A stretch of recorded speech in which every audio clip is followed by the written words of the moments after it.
For Dexter, it was useful to talk with the blood spatter analyst at Miami-Dade and find out what his day job was like, or read accounts of interviews with serial killers or accounts of their crimes or books by FBI profilers, but that will only take you so far. For me, I think what ultimately is required and what ultimately is the real thrill of it is the imaginative leap. What if I were this person?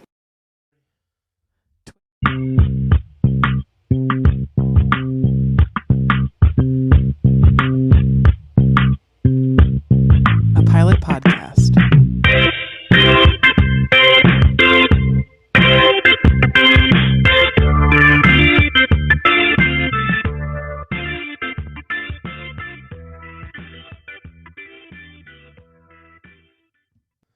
How's it going, folks? So you guys might have noticed by the title of the video what it's about. But basically, if you haven't listened to this podcast before, it's me and a couple of friends. We usually review pilot episodes of TV shows and tell you whether it's really worth it to continue. You know, if it's really worth it to like each individual person, if it's like actually worth diving in to the show based on the pilot, because sometimes that's a time dedication people don't want to make.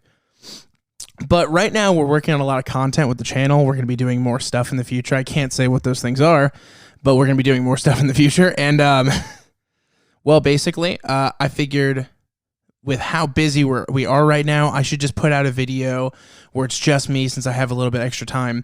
And I know that I have a lot of people who've been asking me to review Dexter New Blood. And the thing is that Franny and Cody are not interested in well, maybe Franny is, but she hasn't caught up yet. Cody is not interested in watching the entire series in order just to get the pilot of Dexter New Blood, so he's not going to be a part of this. So it's just me today. So today, let's dive into Dexter. As like a true fan, I want to talk about what I thought about this comeback season, what it means, the finale, and all that stuff. So spoilers ahead. If you are a Dexter fan and you want to watch New Blood, first of all, the pilot episode's on YouTube, so you can check it out that way. Also, if you have Showtime or can have some sort of Showtime extension through Amazon or Paramount, you can watch it that way too. The whole show is done. You can stream it all right now. So if you guys want to do that before you listen to this, I recommend you go do it, and then we'll come back and talk about all this. Let's get started. So, guys, we have come a long way since Remember the Monsters. I don't know if you guys have ever seen that particular episode, but that is the final episode of the original Dexter show, which brought on probably one of the most unsatisfactory endings to like any big show. I would say that this series is entirely different. So if you're someone who cares more about the original Dexter canon and you didn't want any more episodes, I think that show can exist without you. Or without that, I think you can still enjoy Dexter and just have that be your canon and not worry about what happens to New Blood. Because I do admit that some of the choices made are a little controversial to major Dexter fans. But I think for those who were left hungering for something else, maybe this is it for you, but I know it's not it for everybody. So the show starts out with Dexter years later. He's finally, he faked his own death, and Harrison's not with him because he left him with his girl, Hannah McKay. Every dude's toxic ass girlfriend, you know, we've all been there. Seriously, he went through so much bullshit to try to be with that bitch, and then it didn't work out. It's crazy. But anyway, so at the beginning of this episode, he's alone. He's out in the woods, and the first thing you notice is that this is an entirely different show than Dexter. Like, to top it off, or just to point this out, the original Dexter was this bright, campy show. It had a lot of internal dialogue. It was kind of like the Batman 66 of serial killer shows, I guess you could say, in a way, where Dexter was this bad guy, but he was one you rooted for because you got his inner monologue. You listened to, how sarcastic he can be, the relatability of the character. Even though you know that everything he's doing is wrong and he's a sick, demented fuck, you usually found yourself rooting for him because half the time he was going up against something even far more evil. With this show, what you see is a complete contrast to what the old show was. This show is dark, and not just in the subject matter within, but I mean literally the screen is dark. The old Dexter was this warm, like very like Miami was its own character, and there was like this warmth and this life throughout the show. You had the salsa music and like everything Cuban, and you know, like even when it was nighttime, you could still feel the heat in the air of Miami. It was its own character. With this show, Iron Lake, his new location, is its own character in its own right. You get the isolation from the shots and the people that are there. You know, everybody's connecting, but in the most like baseline way to connect. You know, it's just small town, small life, small stakes.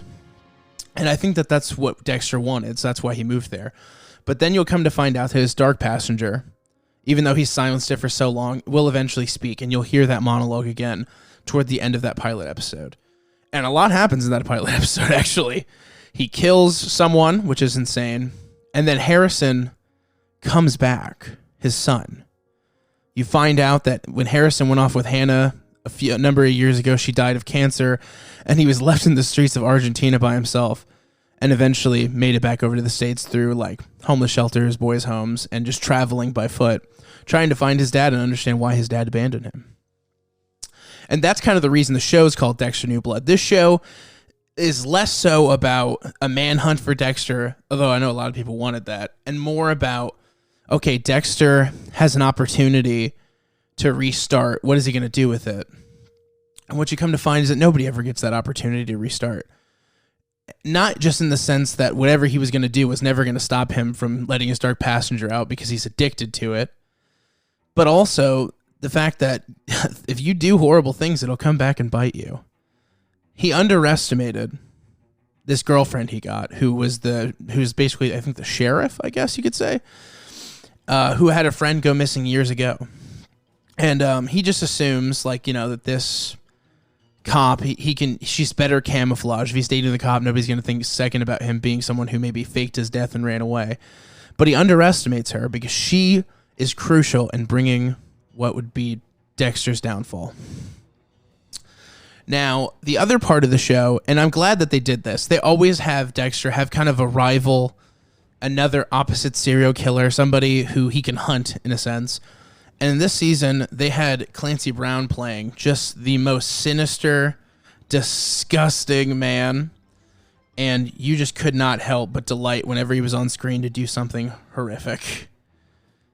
He was it gave me a lot of vibes, kind of like Trinity. Obviously not as good as Trinity, but definitely some of those same vibes of evil, where he comes off so blasé and kind, always offering money to travelers and always offering condolences and moments to Dexter's own son, and just kind of is like that male figure more so than Dexter because Harrison has such a resentment. And the whole time you find out that, you know, this guy's a serial killer, and Dexter's son Harrison has darkness in him from when Trinity killed his mother, and he was born in blood just like Dexter. So the whole show, you think, is focusing around this idea that the New Blood, the Dexter New Blood, is this Harrison kid, his son, finally coming around and, you know, well, killing people like he did. Thankfully, we come to learn that even though he does have a dark passenger and stabbed someone, that person he stabbed was planning on committing some heinous crimes. But regardless, he set it up to where he would get to stab that kid, but not kill him. And then, of course, later in the episode, or I should say later in the series, you come to find out that he starts to idolize Dexter as Dexter explains to him, like, hey, you know, like, I fucking kill people, but I kill bad people. I'm like Batman. And Harrison's like, that's lit as fuck. I want a way to get out my aggression that doesn't make me into an evil person. And his whole character arc's really great. I think it's Alcott, Jack Alcott, I think is his name. I'm not exactly sure what his name is. Hold on. Yeah, Jack Alcott. He does an amazing job as Harrison. I do think that there's a bit of a plot hole, though. The Harrison in the Remember the Monsters finale, which I caught back up on just to like be so prepared for this review. That Harrison's like 6 or 7 years old. The way he reacts to seeing his dad, and like, yes, he knows it's his father and everything, but he's lacking some memories that I think a 6-year-old would actually have. But that's okay. You know, like the plot's still so much better with his re-arrival, and the fact that he has his own origin separate from Dexter, so you don't know where he is or how he stands on the whole murdering people and what he's going to think of Dexter's dark passenger. But the whole time, there's another character trying to, I guess, save the innocence of Harrison, while Dexter's thinking, he's definitely got the dark passenger. He's definitely going to be like me. He has this, like, complex thinking that this kid's going to be just like him and become a killer. But Deb, who is taking the place of the father Harry in this show, where she's like, you know, his force ghost, basically, but it's incredible. She does amazing. And I think that it was the right move to make, because the show always relied on Jennifer Carpenter. Like, always. Like, people don't want to talk about it and act like, oh, you know, Deb can be annoying, or they're super into the Dexter character. There is a fine line that the Deb character walks for all these people. We're the innocent. She's like the innocent look at. You know, like, she loved Dexter more than anybody, and she tried to put up with the monster he is, but now that she's gone, basically from his actions and what happened in the finale of the last show, she's really like this vengeful spirit around him, saying that everything he does is wrong and how he's going to fuck up his own son. And you do kind of wonder, is that really how the Deb would be? Or would the Deb be more, you know, protective of Harrison, but still, like, protective of Dexter, where in this, it's like everything he does is wrong in her eyes.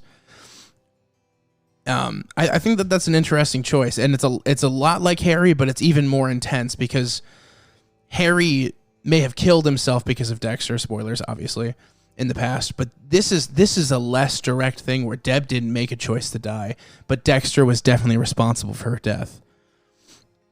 So all that's going on, and meanwhile, the missing girl that the cop girlfriend had, her friend, we end up finding out that she was definitely killed by Clancy Brown's serial killer character. I can't remember his name at the moment, but give me 1 second. Let's see here. What's his name? He's incredible in this. Mr. Krabs is by far the scariest man in the show.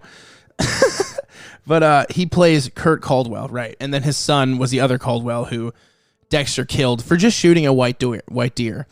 Now, Dexter misses something, probably one of the biggest things he could miss, in that the character had a knee replacement. And there's this big twist at the end, or not, toward the end, where you find out that Kurt knows Dexter killed his son because he saw like all the soot and everything in the air after Dexter had burned the body. And then he went and checked where it was burned, and he found the titanium pieces that were a part of his son's leg surgery. And because of that leg surgery, which is mentioned earlier in the show, it turns in this whole spiral where Kurt is going to kill Dexter's son, Harrison. That's why he's getting so close to him, because he plans on murdering him.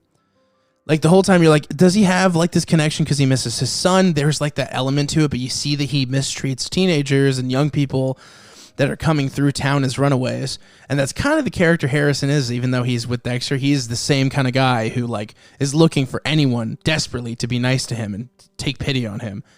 And Kurt is that person for people, and that's how he ends up trapping all these people. So the whole time you're like, is he just trying to be Dexter's, is he just trying to be Harrison's friend, or is he trying to hurt Harrison because what happened with Dexter? You find out he was definitely trying to hurt Harrison because of Dexter. But he tried to shoot him and everything.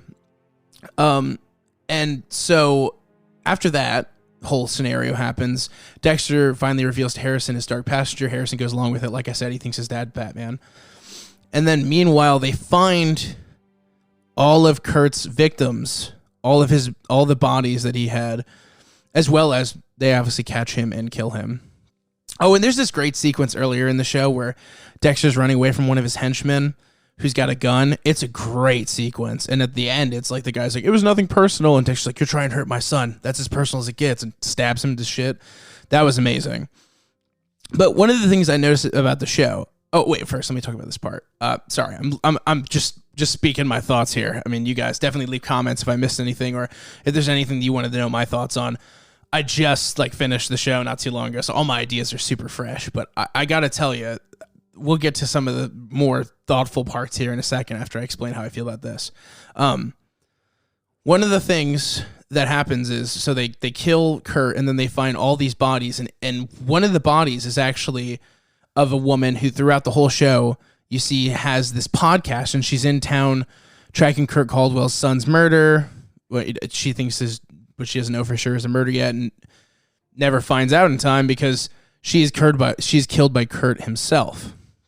But her podcast is kind of this thing in the show where I feel like they didn't really do enough with it. Like, they showed us that she knows about Trinity, and Harrison listens to the part about, like, if whatever kid that happened to, you know, when he was, you know, when his mom got murdered and he was sitting in the blood on the bathroom floor. She's like, whoever that happened to is really fucked up, and like that emotionally fucks him up. But other than that, she just kind of puts the sheriff in a direction. They go to like a police conference. They run into Batista. There's some things that she causes, but overall, she's such a minimal character for what they could have done with her.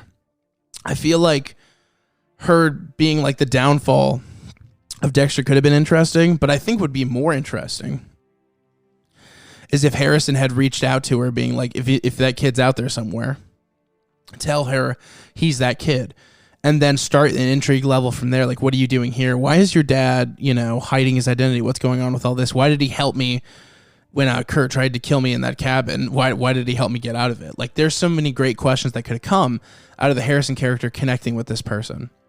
But alas, it felt kind of like a, you know, a little bit of a misdirect. I know that that's not what she is, but it really felt that way, especially as people were watching the episodes as they came out. I saw so many other channels talking about like their fan theories, and it always had to do with her.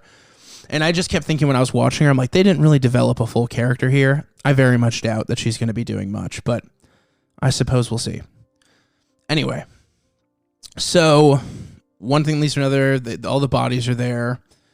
And then because of certain instances of what Dexter was doing, mixed with the fact that his sheriff girlfriend met Batista, and she mentioned that, like, or he mentioned that, you know, the Debra Morgan, the captain who worked on the Bay Harbor butcher case or whatever the fuck it was, she was killed, and then her brother died in a boating accident. He had a son named, and he like almost doesn't say it, and then he says, "Oh, a son named Harrison." That's the last piece of info that clicks for the sheriff that something is wrong with her man. And I honestly think that she always had a feeling about him, because the jump that she has to make for a character simply to be named Harrison, for her to then go, wow, I wonder if it's that Dexter. And what's crazy is she doesn't collect that he's a serial killer sooner than that, though.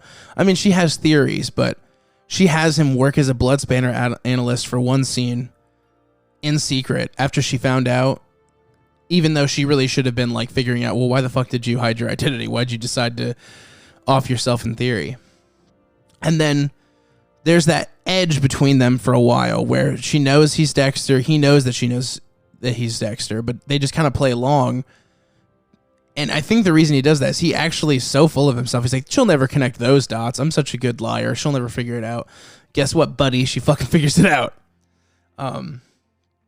So yeah, the show it's got that same intertwined, I guess you could say, like, there's always like a certain amount of stakes and a certain amount of catch and mouse in every Dexter season, whether it be from his adversary of a serial killer, whether it be from Deb about to figure him out, or some other detective. There's always something, and there was actually a lot of it in this, and I liked that part of it a lot. I think it felt like old Dexter, even though the show never really does as much inner dialogue. The show never does any, like, not really much humor. This is such a different take on Dexter from Clyde Phillips. I think he wanted to bring a real seriousness to this final season. He basically said, oh, you guys didn't like the finale? Well, let me make an entire season that's just a finale, and it'll have that serious tone carry throughout. And that works in some ways, and it kind of sucks in other ways. Like, let's just talk about the ending. Basically, Dexter gets put in jail by his girlfriend. He misdirects her to go find where Kurt buried all the bodies. He uses his opportunity to kill a sheriff who's also Harrison's wrestling coach. And then he goes tries to meet Harrison in the woods after Harrison was, you know, boinking his former girlfriend, the sheriff's daughter. Heyo. But they meet up in the woods, and Harrison's like, you killed Coach Logan, or whatever. I think his name is Coach Logan, which is weird, but whatever. You killed Coach Logan. What the fuck, Dad? You like totally suck. Why would you do that? You had to turn yourself in. And Dexter's like, fuck turning myself in. Oh, and also I almost forgot. So there's this great moment where the sheriff calls Batista and shows him the picture and tells her she has the Bay Harbor butcher. And he's like, I'll be there in the morning. He's got this great stack of notes. And you know, these are collected notes from Deb, and these are collected notes from like LaGuerta, and these are collected notes from Quinn or whoever. These are all Bay Harbor Butcher notes, and then notes of his own. And he knew from season 7 that LaGuerta thought the Bay Harbor Butcher was actually Dexter. And now to see that he's actually alive, and to see that he faked his death, Batista's sure of it too, and he's catching a flight in the morning. And all you want is that comeuppance moment where the Miami Metro Police Department finally figures out that Dexter's a snake who's been fucking with them for years, and Batista gets him in that moment and takes him down. Oh, wait, except it doesn't happen. I just don't understand. I understand that they think that Dexter's not exactly the show you want to make a manhunt about. Maybe they just couldn't, it's just not something that could hold a very coherent story, or maybe just not a very Dexter-oriented story. But the problem is, you can't tease us and show us Batista and then be like, but Miami Metro will still never get its conclusion. Because what they have happen is after Dexter can't get Harrison to leave with him because Harrison doesn't want to kill innocent people or kill anybody. Dexter's like, all right, fine, then just kill me. And then Harrison does it. Wouldn't it have been a better story?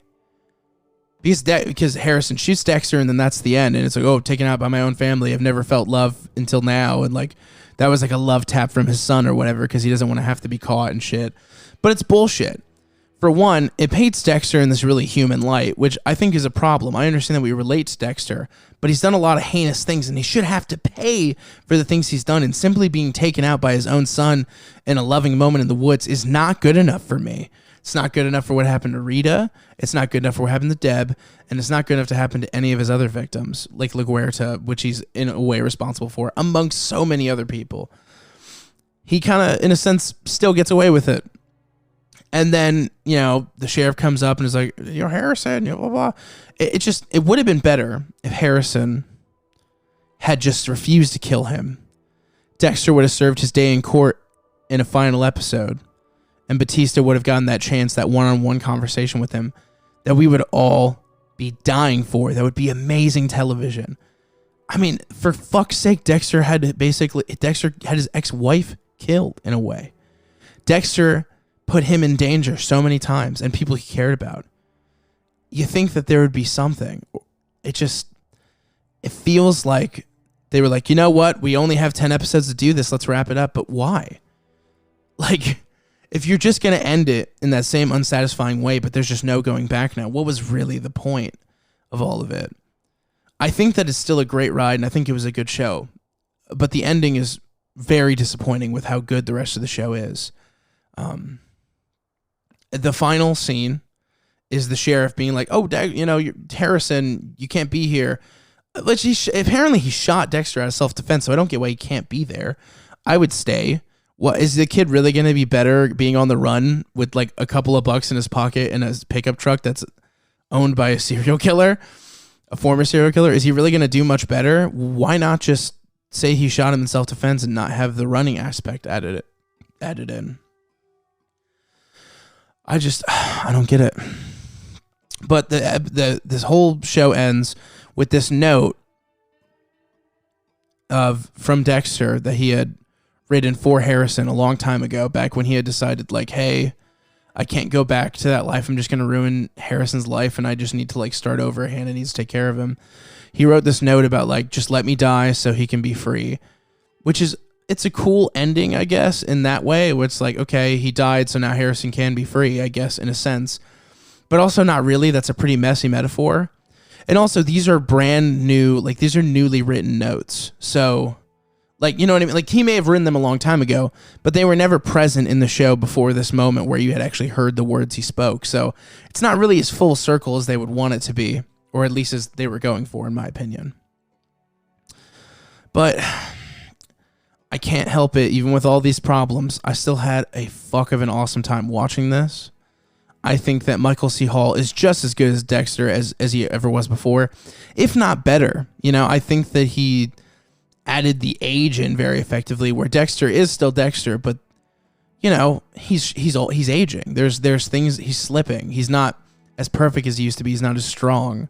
He's not as smart in some ways, or not as keen in the way he was before, where he could get out of any situation. He's sloppy now. It's been too much time. It's been too long since he's done it, and it's what got him caught. yeah, I mean, I would say overall the show gets like maybe a 8 out of 10 from me for the rest of the content. Like, for instance, they always had great title sequence stuff. It would always be integrated into the shot in a fun way. The episode titles themselves were kind of kitschy and fun, just like the old ones. But there's no theme song, which is good because I think it wouldn't fit the show. There's no warmth. It's all freezing cold on screen. There's never a hot moment. They even celebrate Christmas in the season, which was very crazy to watch. But I still think it's better than the original finale, but it's not anywhere near those first 4 seasons of Dexter. I think that season 4 obviously is like one of the best of all time. And it's nowhere near that. And maybe they couldn't have it be that way just because of where he was based in his life, but they definitely could have ended it better than they did. Still, a thumbs up from Clyde Phillips. If it gets put out on Blu-ray, I know things don't get put out like they used to because streaming's so intense. I have all the seasons on Blu-ray. If they put out a New Blood, even though I have Showtime, I'm gonna pick it up because it's kind of like if you're a Dragon Ball fan, you know, there's like other continuities, GT Super, whatever. Like there's other canons, I guess you could say, or non-canon stuff. I get that this is supposed to be entirely canon, but I do kind of leave it in that boat of like, well, this could be what happened, because I just am not super into everything that happened with it. I would love to imagine that things went down differently, or even give the opportunity for someone to change it or do something new with it. I really hope they don't do a spinoff with Harrison. I know people talked about that. Please don't do that. Don't do it. It's not worth it. I mean, who cares, honestly, about Harrison? No offense to him, but now that Dexter's gone, he was kind of like the lifeblood of the show. This New Blood is not going to quite do it, but still, he was incredible as Harrison. I think he totally killed it. Yeah, what else is there to say about it? Oh, there was this episode with a clown where it was a flashback of this clown Dexter had murdered, and he was basically telling Harrison about it to be like, this guy was a bad guy, and I scared him into being nice, which later he found out he killed this like pedophile clown. So I like the clown sequence stuff, kinda. I get why people don't like it. Like, I love the fact that we're in Miami again, and the heat's there, and the music, and that's incredible. And it was, you know, it was a good scene for that. But did they really have to do like they have to do the Joaquin Phoenix Joker for real? Like, he looks just like him. They really should have switched it up a little bit, because if it is supposed to be an homage, you're technically giving an homage to a character that hasn't been actualized yet, because the ending of the show, the previous one, happened before Joker was ever in existence. So if it's an homage, it's not one that's meta whatsoever, and it's just not good enough. I just don't think it's very, like, maybe they didn't mean it to be one, but it's so dead on Joaquin Phoenix's Joker that you're like, yeah, I get it. I get the reference. Like, if you're going to do it that close to the, you know, that close, you should try to change it up a little bit, or maybe don't do a clown. Maybe just do like a daycare keeper or something, or a nurse. You know, you want it to be somebody that children were supposed to trust. I get, for like the sense of like showing how truly evil that person is, but it didn't have to be a clown that looked exactly like the fucking Joaquin Phoenix Joker, but whatever. Anyway, I feel like I'm rambling at this point. Anyway, so my thoughts on Dexter New Blood as a whole. Everybody was acting on like top level. Clancy Brown totally deserves a Best Supporting Emmy for this, I think, or even Golden Globe. He was incredible as Kurt Caldwell. He was so scary. Jack Alcott was also amazing, and I wouldn't be surprised if maybe not awards buzz, but he's definitely going to be cast more. I think that he absolutely has like that early Dane DeHaan, like, I have this like very cryable, very, you know, cute for the girls, but can act very seriously. Like, he has the element to be a leading man, I think, in the future. And I think that that's what we're going to see out of him. Hopefully this will do good things for his career. But I think for a lot of people who missed out on it, that were super Dexter fans on the week to week, it'll be a good binge watch, but you'll leave it where it sits and be like, that was okay. It was better than what we got, but it wasn't what I wanted. Anyway, guys, if you like this video, or you like this conversation, you might not, because I rambled a lot, but I had certain things I wanted to say, so sorry. Usually we're much more in a controlled format. But if you want to listen to my review of the Dexter pilot and the overall show, we have that review on the channel with my friends, or my friend and my wife, Cody and Franny. And then also, if you just dig that kind of like TV content in general, just subscribe to the channel. We put out a video every other week. We will be coming out with more content soon as we're growing things with the channel and other stuff. You'll be seeing more content regularly, but can't guarantee you when, but just know that it's coming. Also, if you thought that I was funny, you can check out my personal channel at youtube.com/Logan Tyler. You can check out interviews there, clips from my other podcasts and stuff. It's a good time if you're into this kind of content. And if you hate how much I rambled, I'm sorry. This was like a last second video. I wanted to get my thoughts out.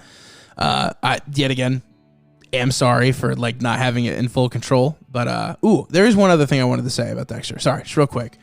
I love how the ending music was still there, but had like this freezing effect in the credits. Just wanted to mention that because I thought that was a really cool way to still use the theme of like the Darkly Dreaming of Dexter theme, you know, like the kill theme.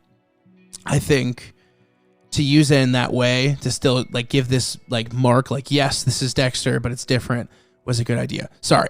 Back to what I was saying. Yeah, if you liked this stuff, check out those YouTube channels. Check out my Twitter, twitter.com/LastLaughLogan. If you want to hear my thoughts on this or Trisha Paytas drama, LOL. Just kidding, but not really.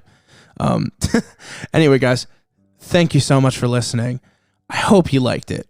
And if you didn't, I hope you leave a comment about it. And if you did like it, I hope you still leave a comment and like it and bell and subscribe. Thank you guys so much. Peace out, kids.